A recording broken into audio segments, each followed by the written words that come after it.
সাম্প্ৰতিক সময়ত বহুলভাৱে চৰ্চিত এখন বিশেষ চিনেমা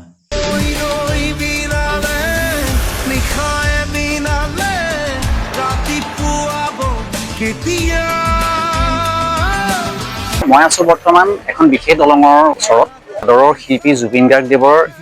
যিখন বহু চৰ্চিত চিনেমা ৰৈ ৰৈ বিনালে সেই চিনেমাখনৰ এই দলংখনৰ ওপৰতেই শ্বুটিং হৈছিলে হয় ঠিকেই শুনিছে ৰৈ ৰৈ বিনালে চিনেমাখনৰ ট্ৰেইলাৰটোত খন্তেক সময়ৰ বাবে দেখা পোৱা সেই বিশেষ দলংখন এইখনেই নৈৰ মাজত আছে দলংখনৰ এটা আধা ভগা অংশ এই মনোৰম লোকেশ্যনতে আদৰৰ শিল্পী জুবিন গাৰ্গে শ্বুটিং কৰিছিল চিনেমাখনৰ কিয়দংশ এই দলংখনৰ কিছু নিলগতে আছে ৰেলপথৰ দলংখনো বিশ্বনাথ জিলাৰ বৰগাং নৈৰ ওপৰতেই আছে চিনেমাখনৰ সেই বিশেষ লোকেশ্যনটি